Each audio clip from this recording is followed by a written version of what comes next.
Siempre es un gozo poder encontrarme con ustedes nuevamente cada sábado para compartir la palabra de Dios, y no solamente con ustedes los que están hoy aquí, los miembros de Forest City, sino todos los que están conectados a través de la red, que ya somos una familia, a pesar que a muchos no conocemos, pero sentimos su presencia espiritual aquí. Uy, me quedé sin... Como ustedes ven, necesitamos ofrendas.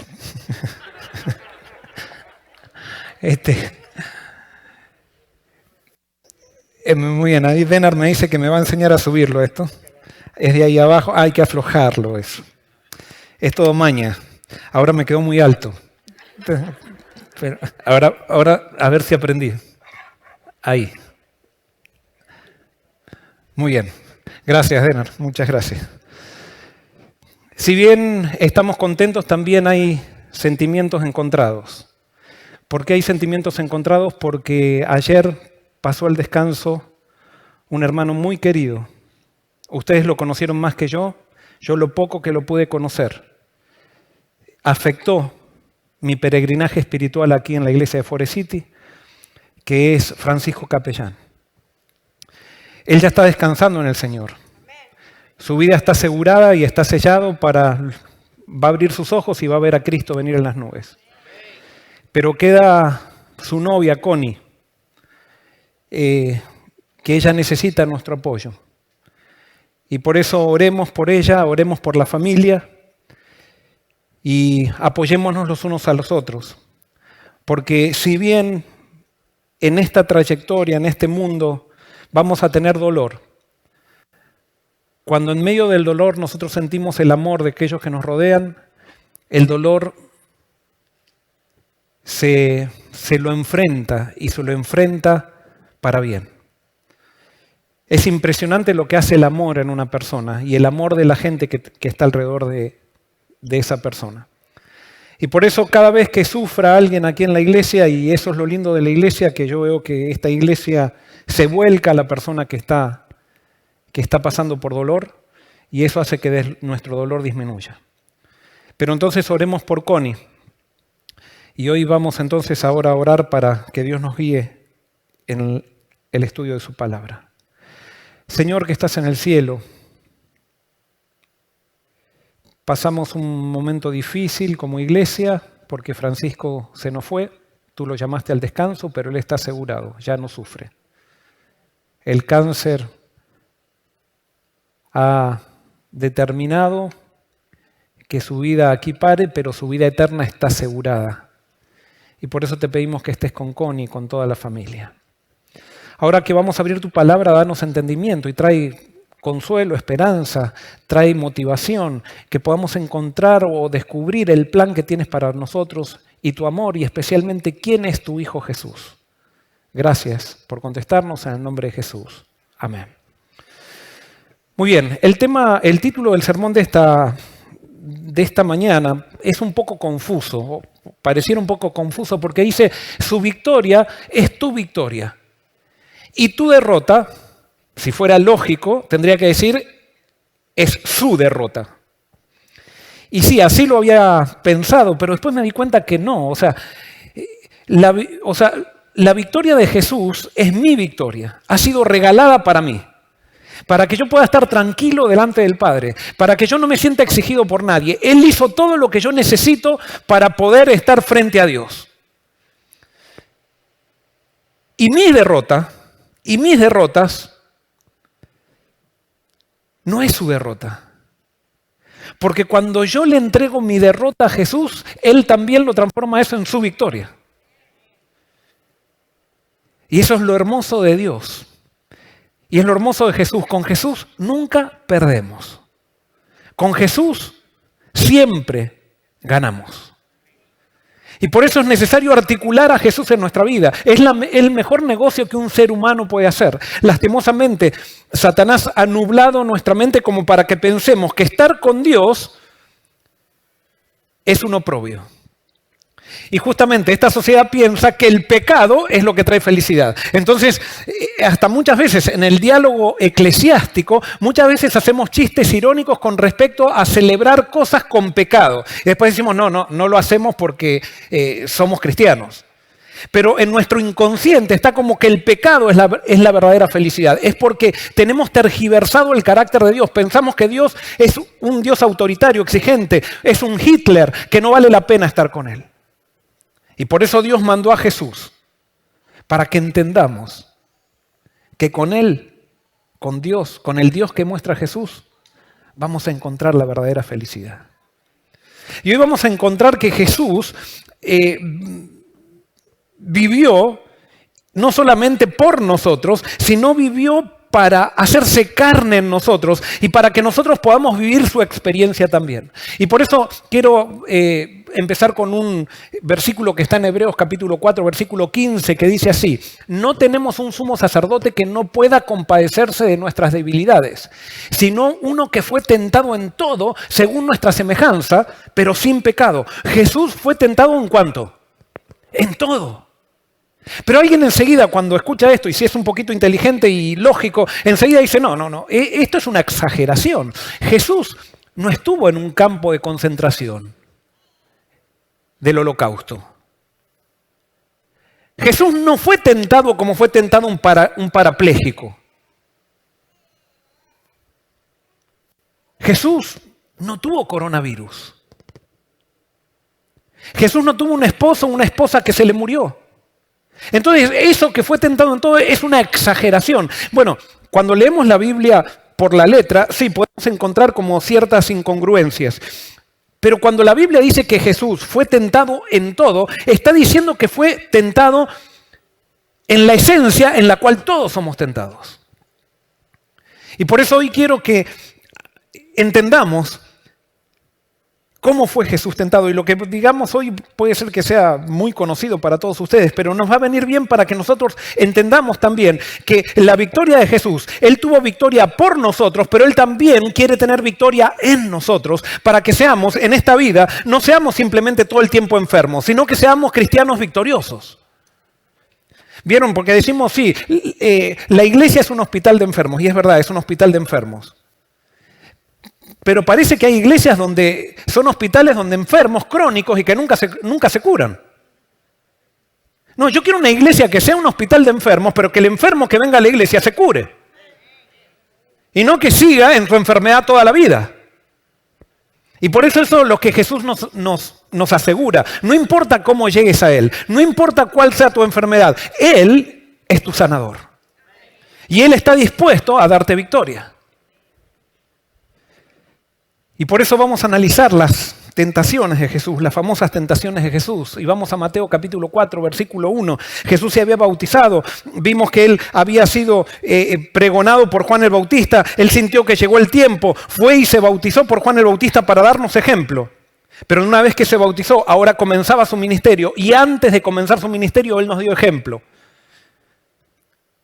La misión comienza con descanso. Nosotros pensamos que la misión es actividad y muchas veces las iglesias están haciendo actividad y no nos tomamos un tiempo para recibir el Espíritu, no nos tomamos un tiempo para buscar el poder que viene de Dios porque no hacemos la misión de Dios con nuestro poder. Podemos jugar a que hacemos la misión de Dios con nuestro poder cuando no nos tomamos tiempo para esperar la promesa.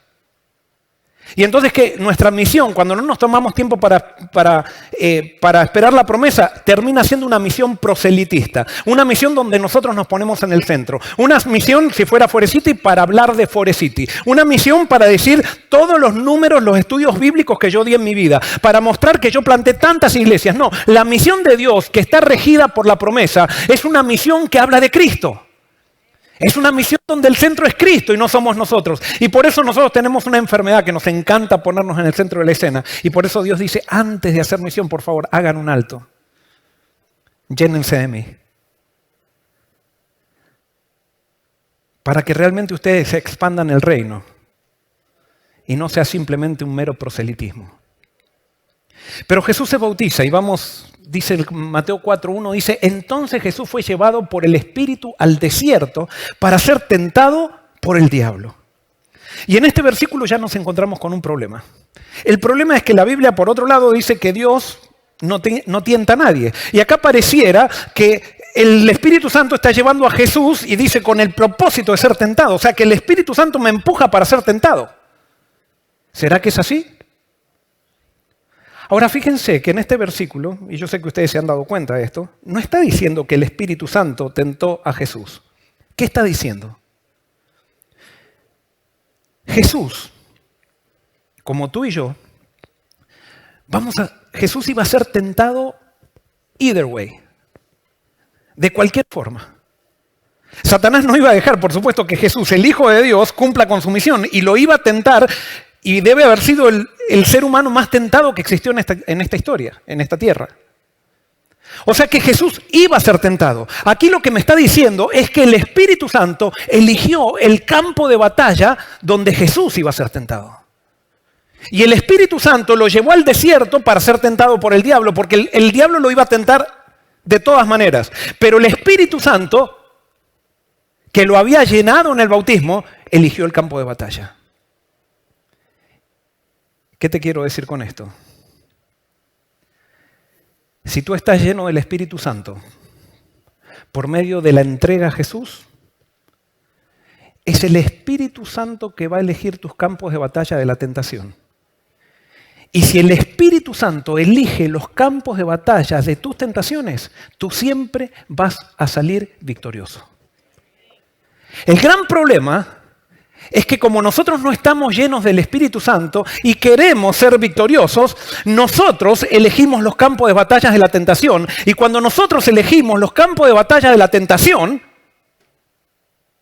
estamos atrayendo una irremisible caída. Cuando nosotros no estamos en Cristo, nosotros mismos nos metemos en tentación. Es más, ni necesitamos al diablo. Nosotros mismos nos metemos en tentación. Tomamos decisiones que nos llevan a una vida complicada. Y después cuando estamos en esa vida complicada, que nos complicamos con nuestras malas decisiones por no haber estado entregado a Jesús, le reclamamos a Dios y le decimos, ¿por qué estoy viviendo esto? Es que no te has entregado a Jesús. Y entonces los campos de batalla que eliges para la tentación, tú mismo te metiste. Y por eso en el nombre de Cristo, deja ese negocio que te metiste, que Dios no te llevó a ese negocio. En el nombre de Cristo, deja esa relación en la cual te metiste, que Dios no te llevó a esa relación. En el nombre de Cristo, deja esa actitud que te estás metiendo, que estás complicando tu vida de querer hacer las cosas por ti mismo. Deja que el Espíritu elija tus campos de batalla. Porque tú y yo vamos a ser tentados de todas maneras. Deja de meterte en esa página de internet con el deseo de ser victorioso o victoriosa. Entonces, no, voy a cortar internet. Sí, corta internet, pero no. Busca a Cristo. Y cuando busques a Cristo vas a tener la fuerza para cortar internet o hacer lo que tengas que hacer. Pero llénate del Espíritu para que el Espíritu sea el que elija tus campos de batalla. Y cuando el Espíritu elija tus campos de batalla, todas tus batallas terminarán en victoria. Y Jesús fue llevado al desierto y allí se encontró, Mateo 4, 2 al 4 dice, y después de haber ayunado 40 días y 40 noches, sintió hambre. Se le acercó el tentador y le dijo, si eres hijo de Dios, di que estas piedras se conviertan en pan. Él respondió y dijo, escrito está, no solo de pan vivirá el hombre, sino de toda palabra que sale de la boca de Dios. Acá es interesante, Jesús se va.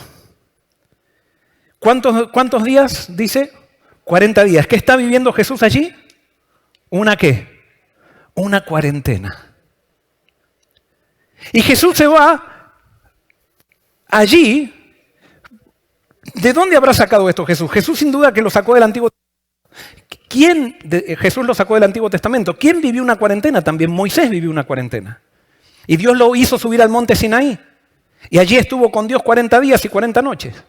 ¿Quién más vivió una cuarentena? Elías, nosotros esto lo vimos al principio de la pandemia. Elías también, Dios le dio un alimento y con ese alimento caminó 40 días y 40 noches y vivió esta cuarentena Elías. Ahora Jesús también ahora va allí al desierto y espera vivir la misma cuarentena que vivió Moisés y que vivió Elías, con una diferencia. Y acá viene algo que nosotros muchas veces no entendemos. Y esto, por supuesto, son interpretaciones mías también, pero ustedes pueden decidir y pongan en oración si esto puede ser así o no. Cuando Dios tuvo, o mejor dicho, Moisés tuvo la cuarentena con Dios, ¿qué pasó con el hambre de Moisés? ¿Tuvo hambre Moisés? ¿Lo leyeron en la Biblia? ¿Tuvo hambre? No tuvo ni el más mínimo hambre. Y cuando Elías caminó 40 días y 40 noches, no tuvo el más mínimo hambre tampoco. Y yo me imagino que Jesús habrá pensado de la misma manera que él iba a tener la misma experiencia de Moisés y de Elías. Sin embargo, Dios le cambió los planes a Jesús porque Dios no siempre hace las cosas de la misma manera.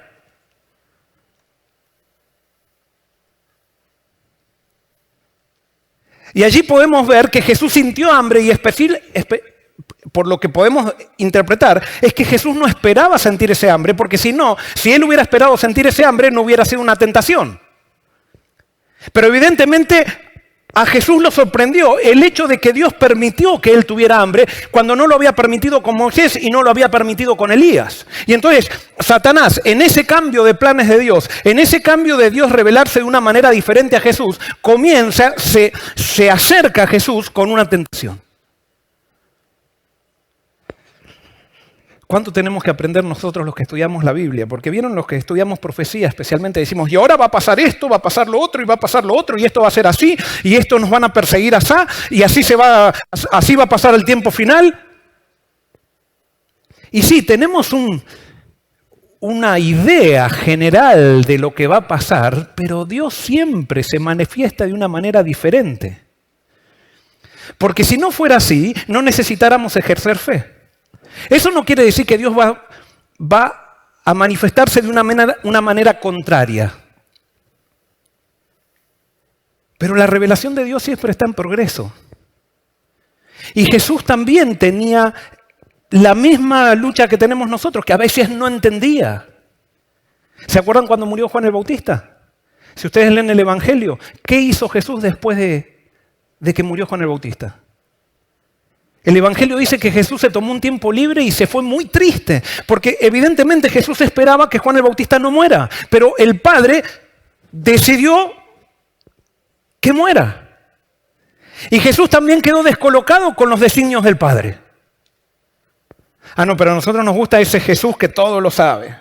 No, vamos a ver que no. O sea, Jesús no sabía todo. Y por eso sintió hambre. Y sintió hambre y no sintió un hambrecito, sintió un hambre profundo. Y entonces ahí se le acerca el tentador. Se le acercó el tentador y le dijo, si eres hijo de Dios, di que estas piedras se conviertan en pan. Y ustedes ya saben a qué estaba dirigida esta tentación. ¿Qué quería Satanás lograr en la mente de Jesús? ¿Que él qué? Que él dude. ¿Dude de qué? Lo que Satanás quería era que Jesús dude de quién era Jesús. ¿Y quién era Jesús? Todos lo sabemos, nosotros decimos, Jesús era el Hijo de Dios. Ahora viene la pregunta, ¿cómo Jesús sabía que Él era el Hijo de Dios? Porque Él se acordaba y decía, me voy a acordar cuando estaba en la gloria con mi Padre. Ay, sí, me acuerdo cuando estaba sentado ahí en el trono, venían los ángeles y a mí me... No, Jesús cuando vino a esta tierra se olvidó de todo. Él no tenía conciencia divina, Él no tenía conciencia en el Verbo. Él se hizo un ser humano y vivía como ser humano. En otras palabras, Jesús tuvo que aprender que Él era Hijo de Dios. Vuelvo a repetir esta frase porque es muy profunda. Jesús tuvo que aprender que era Hijo de Dios y tuvo que creer por fe que era Hijo de Dios, como tú y yo tenemos que creer por fe que somos hijos de Dios. Jesús tuvo la misma prueba que tú y yo tenemos. Él no era que sabía, y vuelvo a repetir, no era que sabía en el verbo que era hijo de Dios. No, él se olvidó de todo. Él se olvidó de todo. Entonces cuando vino aquí a esta tierra, Dios sí le revelaba algo. ¿Qué era lo que le revelaba? A nadie Dios le reveló tanto como a Jesús, porque Dios te capacita de acuerdo a la misión que tienes. Y les hago una pregunta. ¿Cuál era la misión de Jesús? ¿Cuál era la misión? Muy bien, Bruni. Gracias, Bruni. Qué bien, me siento satisfecho. Bruni no, ustedes. La misión de Jesús fue revelar al Padre. Entonces, Dios, al que le da una misión, lo capacita para eso. Entonces, como la misión de Jesús era revelar al Padre, el Padre no se le reveló a nadie tanto como se le reveló a Jesús.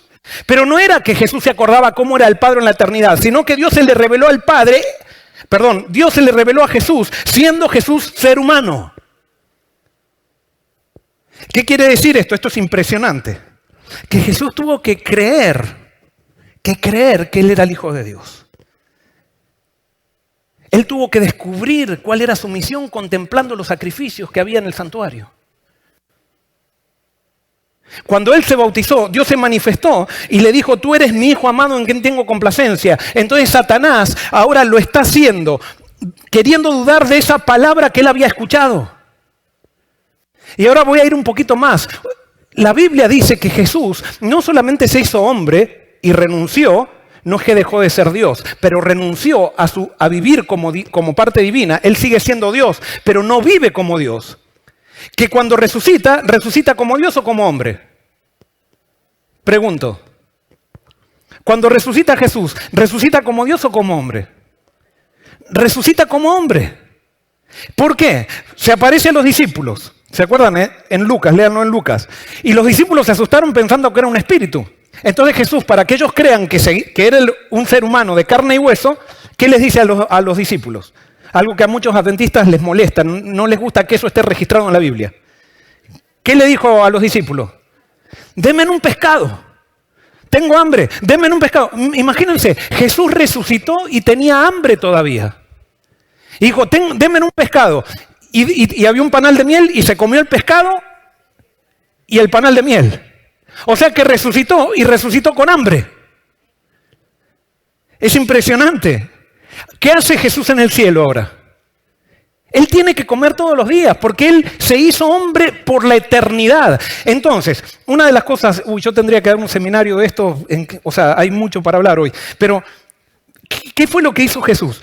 Jesús renuncia a Dios, se hace hombre y va a ser hombre por la eternidad. Entonces, ustedes leyeron Filipenses que dice que cuando dice que Dios exaltó a Jesús y lo puso por sobre todo nombre. Entonces yo cuando leía esos pasajes, yo decía, ¿pero por qué Dios puso a Jesús sobre todo nombre si Él ya era Dios? ¿Por qué Dios tiene que poner a Jesús sobre todo nombre? Porque Jesús, hombre, tuvo que aprender que era Dios y Dios, después de lo que vivió como hombre, lo exaltó hasta lo sumo. Pero Jesús, cuando llegó al cielo, y esto, ahora, si ustedes quieren, créanlo, lo podemos discutir, pero cuando llega al cielo, Él no llega al cielo para decir,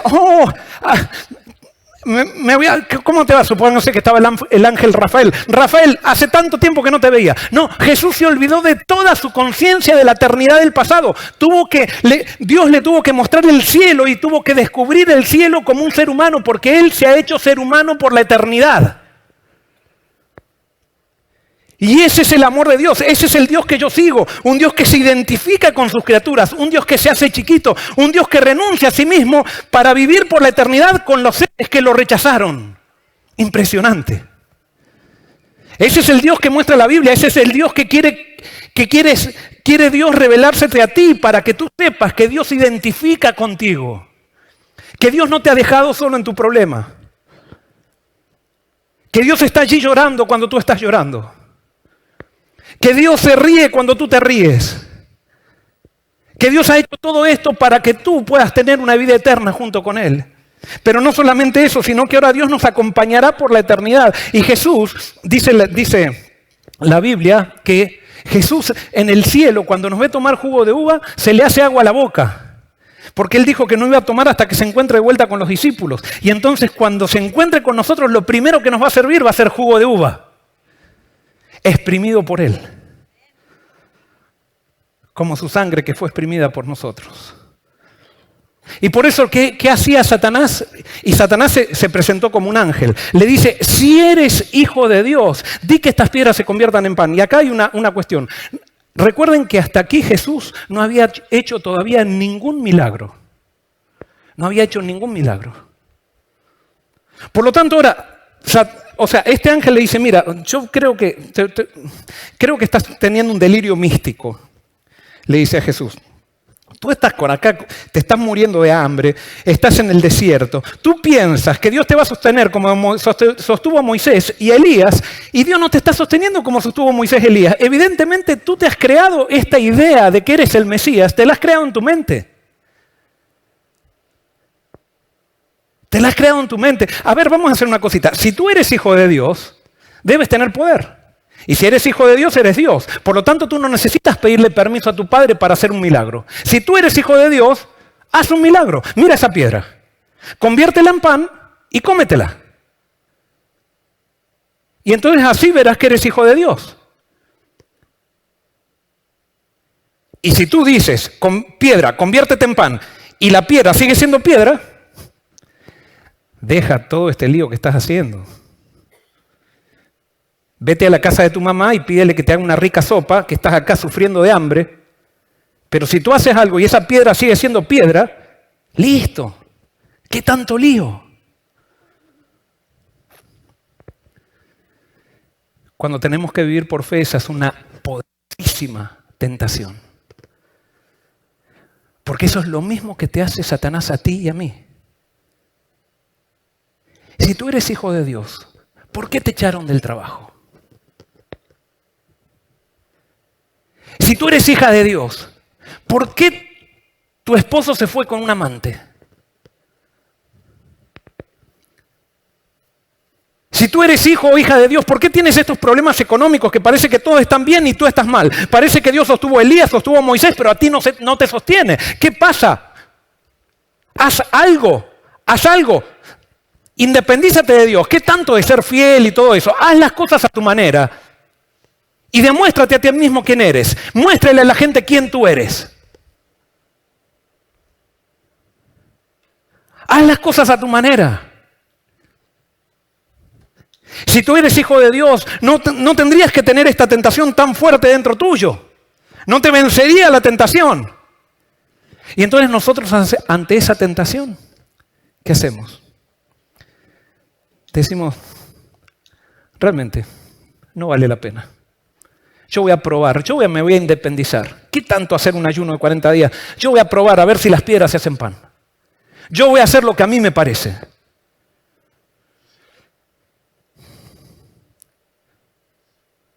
Pero Jesús había entendido algo que tú y yo debemos entender. Que no solo de pan vivirá el hombre, sino de ¿qué? De la palabra. Sí, hay muchas razones para dejar de creer. Si yo miro mis circunstancias me dicen que hay un problema. Pero yo no voy a mirar mis circunstancias, yo me voy a aferrar a la palabra. Yo voy a aferrarme a lo que me dice Dios.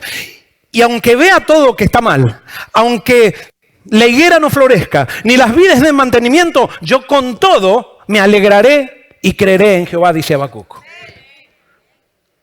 Y por eso hoy, hermano y hermana, que estás pasando por una gran prueba, no centres tu vista en lo que te está pasando. No centres tu vista en el desierto. Levanta tu vista a la palabra de Dios. Y la palabra es Jesucristo. Y Él te dice, tú eres mi hijo amado. Sí, estás pasando por una prueba, pero aunque andes en valle de sombra de muerte, no temeré mal alguno porque tú estarás conmigo. Y Él está contigo, aunque no lo sientas. Pero es que no lo siento. Cree. Y ahí viene la gran prueba, creer, porque creer nos cuesta a nosotros. Porque nosotros vivimos por vista. Pero es que yo metí la pata demasiado y ahora enredé toda mi vida. Cree que Dios tiene capacidad para enderezar tus veredas. Pero ¿cómo lo va a hacer? No le preguntes, entrégate. Cree. Jesús creyó. Y él decidió ejercer fe en que era hijo de Dios. Así como tú tienes que ejercer fe en eso. Segunda tentación, Mateo 4, 5 al 7, dice: entonces el diablo lo llevó a la santa ciudad, lo puso sobre el pináculo del templo y le dijo, fíjense la conexión que hay con la otra, cada tentación está conectada con la otra. Entonces le dijo, si eres hijo de Dios, tírate abajo, pues escrito está, a sus ángeles mandará acerca de ti y en sus manos te sostendrán para que no tropieces con tu pie en piedra. Jesús le dijo, escrito está también, no tentarás al Señor tu Dios. Había una tradición judía, en los escritos rabínicos decía que cuando el Mesías se manifieste, se iba a parar en el techo del templo. Y todo el mundo lo iba a ver, y entonces iban a creer que él era el Mesías. Y podemos entender por esta tentación y por la anterior de que Satanás se manifestó como un ángel de luz. ¿Por qué? Porque lo llevó. Algunos dicen que lo llevó en sueños. A mí realmente no me interesa si esto fueron tentaciones en sueño o si fueron tentaciones en la realidad. Si fue en sueño, hay una teoría que yo también, si quieren, ustedes pueden estar en desacuerdo, pero yo estoy... O sea, es una interpretación mía, yo estoy segurísimo que cuando uno sueña no pierde sus valores o los principios por los cuales vive. Lo que tú haces en un sueño es lo que tú harías si es que tuvieras la libertad de hacerlo. Y por eso si yo mato en un sueño, yo lo haría en la realidad, nada más que no lo hago por el hecho de que hay una ley que me lleva a la cárcel. Si yo le soy infiel a mi esposa en un sueño, yo lo haría entonces en la realidad, pero lo hago en un sueño porque en el sueño tengo libertad. Alguien me dice, no, no es así. Sí, es así. Y por eso tú tienes que pedir perdón por los sueños también. Porque los sueños revelan dónde están tus valores. Tus valores reales. Y por eso Dios se manifestaba con los profetas a través de sueños también, porque si no, entonces los sueños serían fantasías. No, no son totalmente fantasías. En los sueños se viven los valores con los cuales yo no soy tan consciente cuando vivo consciente, si puedo decir así. Y por eso no me voy a detener si esto fue verdad, si fue sueño, no me interesa. El principio es el mismo. Y Satanás lo lleva a Jesús a la cúpula del templo. Y ahora ¿a qué lo está tentando Satanás? Esto se llama presunción. Jesús usó la palabra para obedecer a Dios. Muy bien, ahora Satanás va a usar la palabra de Dios para desobedecerlo. ¿Qué es presunción? Presunción es usar la palabra de Dios para desobedecer a Dios. Y saben que esa es una gran tentación también. Es una de las tentaciones más fuertes. Dios te ama. Te ama incondicionalmente. Y es verdad. Y nosotros usamos el amor incondicional de Dios para ir en contra de la palabra de Dios. Y decimos, no, total, Dios me ama. Dios me acepta así como soy. Y es verdad. Pero usamos eso no para ir a Dios, sino para alejarnos más de Dios. Eso se llama presunción. Es interesante. ¿A dónde lo lleva Satanás a Jesús? ¿A dónde lo lleva en esta segunda tentación? A la cúpula del templo. Y yo les hago una pregunta. ¿Y dónde servía? ¿Dónde tenía que servir Jesús? ¿En la cúpula del templo o en el atrio del templo? ¿Cómo nos gusta estar en la cúpula del templo? Y pensamos que cuando lleguemos a la cúpula del templo va a ser nuestra realización. Y quiero decirte algo, la misión de Dios no está en la cúpula del templo, está en los atrios del templo con el pueblo. Cuando Dios nos lleva a la cúpula, nos lleva o permite que estemos en la cúpula, nos lleva por unos minutos nomás. Porque nosotros como seres humanos no tenemos el equilibrio necesario como para estar en la altura. Y mientras más alto eres llevado, más bajo puedes caer. Y por eso a veces endiosamos o nos agarramos y queremos llegar y queremos aparecer y queremos ser todos, que todos nos vean. No, cuidado, es una gran tentación, es una gran prueba. Nosotros no tenemos el equilibrio para estar enfrente de la gente, no tenemos el equilibrio para estar en la cúpula del templo. Y posiblemente aquel sueño que tú crees que es un sueño de realización puede ser la más grande tentación y la más grande prueba que te lleve a estrellarte con el piso.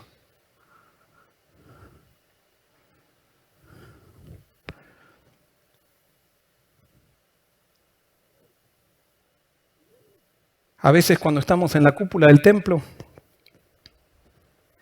A los jóvenes le exigimos algo que a nosotros los que estamos en la cúpula no nos lo exigimos a nosotros mismos.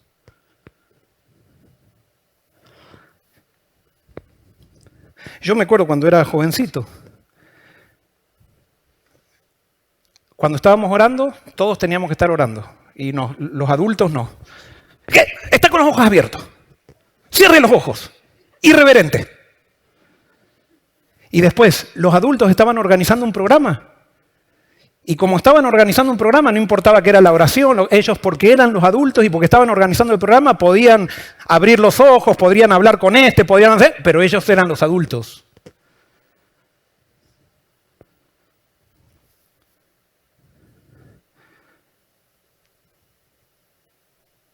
Ese tipo de privilegios espirituales no existen en el reino de Dios. En el reino de Dios todos estamos al pie de la cruz y todos tenemos la misma responsabilidad y mientras más influencia tenemos, más responsables somos.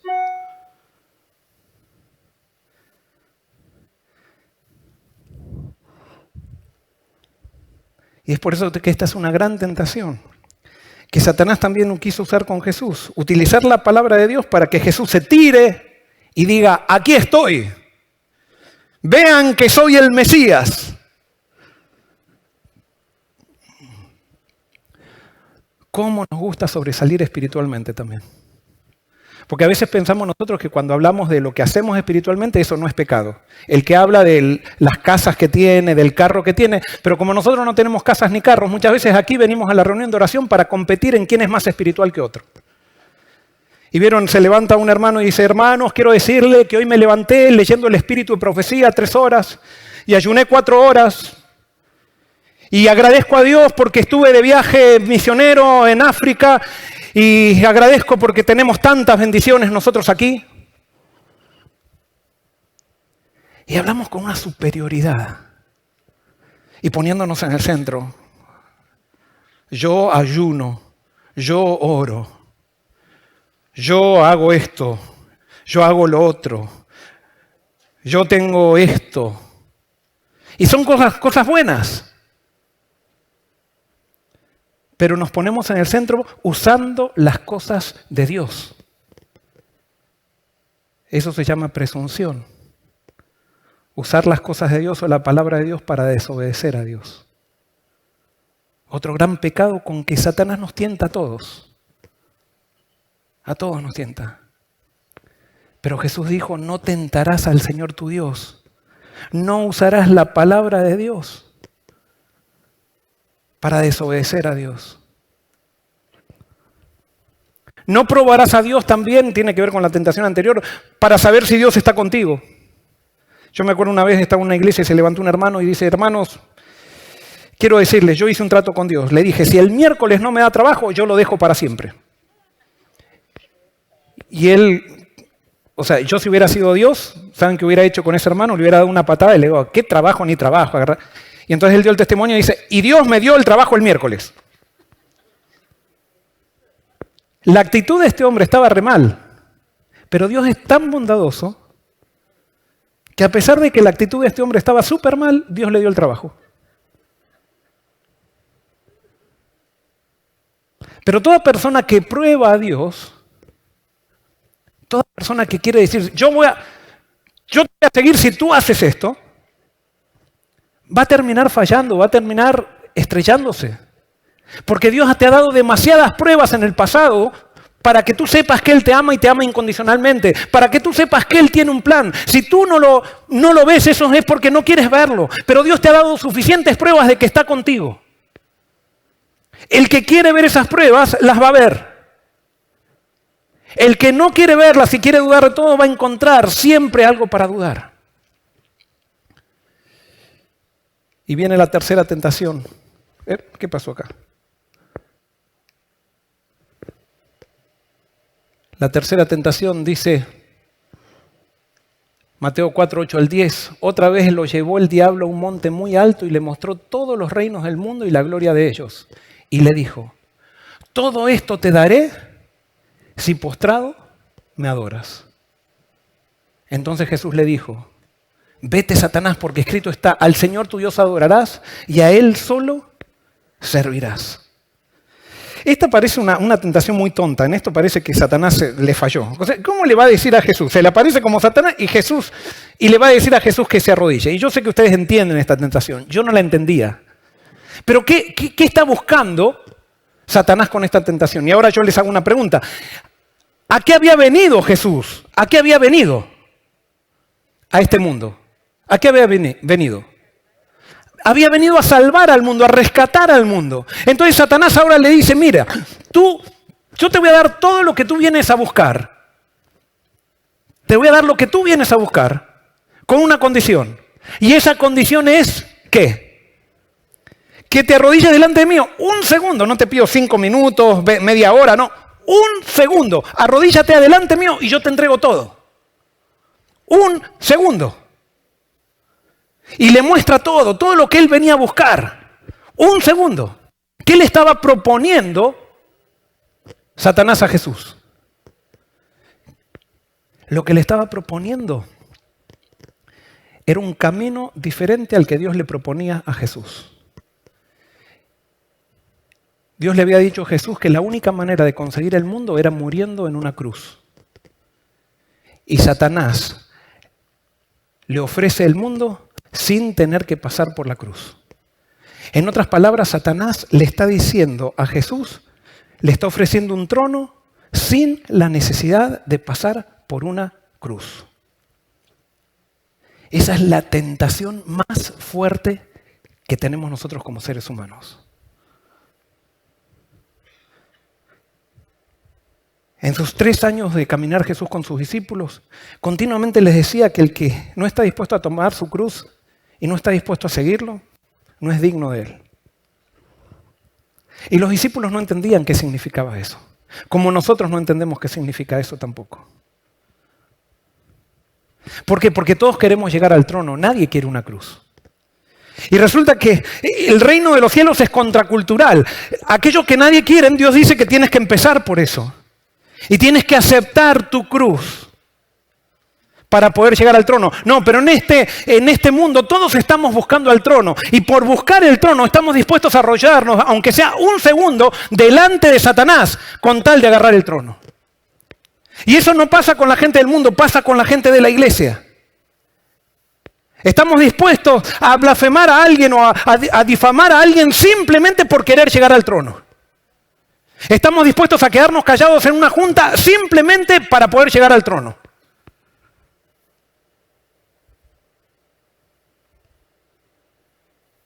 Estamos dispuestos a hacer algo que nos pide nuestro trabajo, nuestra empresa. Sabemos que está mal, pero si no lo hacemos, perdemos el trono. Entonces lo hago porque me lo pidieron.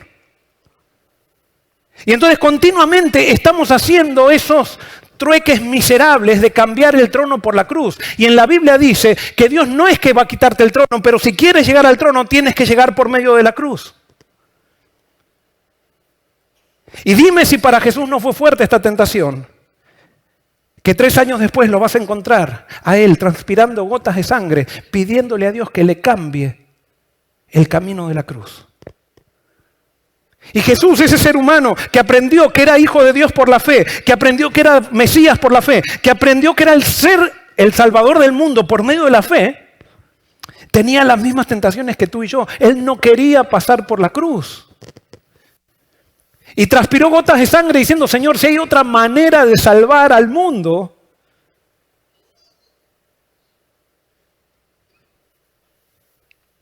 Y Dios, su Padre,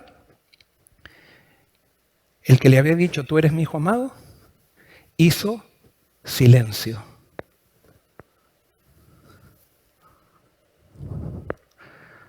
¿Hace cuánto le estás pidiendo a Dios algo y Dios hace silencio?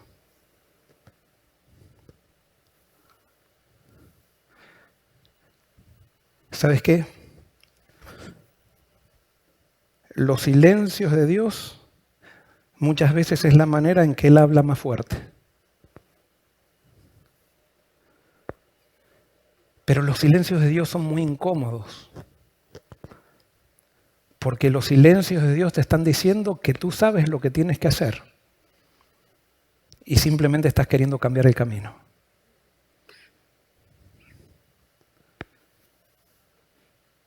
Y Jesús pasó por esa misma prueba. Pero Jesús dijo algo que a veces nosotros no estamos dispuestos a decir. Yo quiero esto, Señor, pero hágase tu voluntad.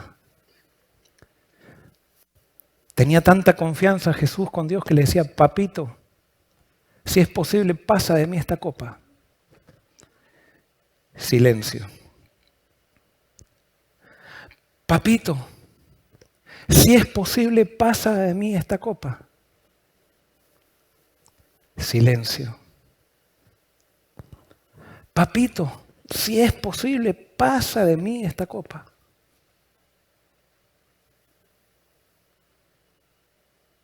Tercer silencio, Jesús entendió. Este es el camino. Se entregó a la voluntad de Dios y luchó como tú y yo estamos luchando con la voluntad de Dios. Pero por eso, en vez de avanzar, busca al Padre. Porque ahora sí te voy a decir un principio que tiene la vida. Dios no te prometió una vida sin dolor. Dios lo que te prometió es una vida sin sufrimiento. Toda persona que por evitar la cruz trata de evitar el dolor, termina viviendo en sufrimiento. ¿Escuchaste? Toda persona que quiere evitar el dolor, por evitar la cruz, termina viviendo en sufrimiento.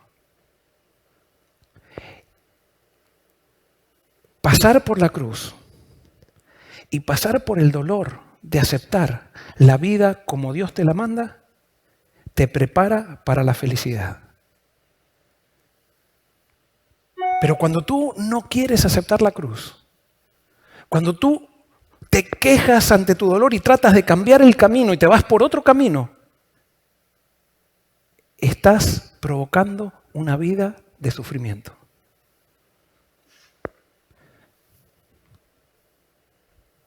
Conocí muchas chicas, inmigrantes, que llegaron acá a Estados Unidos. Y por evitar el dolor que provocaba la soledad, se metieron con la persona que sabían que Dios no quería. Por evitar el dolor, a los 3, 4 años, estaban viviendo en medio de un infierno de sufrimiento. Porque siempre que quieras evitar el dolor, por evitar el camino que Dios te manda, vas a terminar en sufrimiento. No es que Dios te manda el sufrimiento, es que el camino de Dios es el que trae felicidad. Y por eso Jesús dijo que la puerta para entrar en el reino es estrecha. Y el camino para entrar en la perdición es ancho. No tienes que renunciar a nada, no tienes que pasar por ningún dolor en el camino ancho. Pero en el camino ancho, a medida que vas avanzando, se van angostando hasta que llegas a no poder caminar y te caes a un precipicio. En cambio, en el camino angosto, tú comienzas en el camino angosto y a medida que vas aprendiendo a andar en Cristo, a medida que vas siendo lleno del Espíritu, se va ensanchando. Y cada vez vives más la libertad que da el Espíritu. Y es por eso que no debemos ser engañados con el cambio de caminos. No, toma tu cruz y sígueme. El fin no justifica los medios.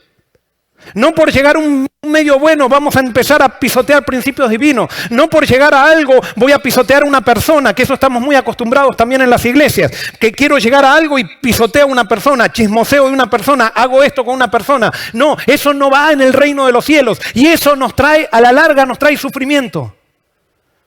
Aprende a aceptar el camino que Dios te ha puesto por delante. Y vívelo con humildad. Y entonces vas a poder decir que al Señor solo tú adoras y solamente a Él sirves. Y cuando adores solamente a Dios y solamente lo sirvas a Él, podrás tener una vida con dolor. Pero en ese dolor vas a poder experimentar plena felicidad. Termina diciendo, y el diablo entonces lo dejó, y vinieron ángeles y lo servían. ¿Por qué dejó el diablo a Jesús? ¿Sabes por qué? Porque cada tentación resistida quedas más fortalecido. Entonces el diablo sabía que si seguía tentándolo, Jesús cada vez se iba haciendo ¿qué? Cada vez más ¿qué? Cada vez más fuerte. Y iba a llegar un momento que no iba a tener lugar por donde entrar a Jesús. Entonces el diablo astutamente dijo, no, ahora me alejo un poco. Y por eso quiero decirte algo, las tentaciones no son eternas, porque el diablo sabe que si tú resistes continuamente y continuamente te aferras a Cristo, entonces tú te vas a fortalecer cada vez más, cada vez vas a tener más la sensación de la plenitud que da el estar en la presencia del Padre. Entonces Él por momentos te deja, y gloria a Dios porque esos momentos se disfrutan cuando Satanás nos deja. El gran problema es que cuando Satanás nos deja, nosotros pensamos ya que no necesitamos más de Dios. Pero si nosotros aprendemos a permanecer con Dios, Dios no nos promete una vida sin tentaciones, nos promete una vida de victoria. Y en la victoria realmente hay felicidad. Cristo no solamente venció para que yo me aferre de su victoria, sino que venció también para que yo aprenda cómo tener victoria. Y por eso ahora podemos entender, no tenemos un sumo sacerdote que no pueda compadecerse de nuestras debilidades. Jesús no está en el cielo como Dios, está en el cielo como ser humano, como un ser humano como tú y yo, un representante de este planeta. Y Él sabe cuáles son tus debilidades. Y Él fue tentado en todo según nuestra semejanza, pero sin pecado. Entonces cuando vas a Él, Él te entiende. Y alguien puede decir, pero yo he pecado. Y entonces Él sabe lo que te dice. Yo te regalo mi victoria. No necesitas, no te estoy exigiendo nada, dice Jesús. No te estoy exigiendo que venzas para yo aceptarte. Yo te estoy pidiendo, te estoy invitando a que aceptes mi victoria en favor tuyo. Y te acerques a mí. ¿Por qué? Porque puede ser alguien que está enredado en el barro del pecado o está empantanado en el barro del pecado. Puede ser alguien que está enredado en una relación que no sabe cómo salir de esa relación. Puede ser alguien que está enredado en un vicio que no sabe cómo salir de ese vicio. Puede ser alguien que haya hecho daño a tanta gente que ya siente tanta culpa que dice, lo único que hago es lío. Bueno, hoy Jesús te dice, ven a mí. Aunque estés trabajado y cargado, que yo te haré descansar. Ven a mí porque mi victoria yo te la regalo para que vengas a mí como si no te hubieras equivocado. Pero entrégame tu derrota. Entrégame tu derrota y yo la transformaré en victoria. Ese es el Dios que sigo. Ese es el Dios que amo. Ese es el Dios que se manifiesta en Jesús. Que Dios te bendiga.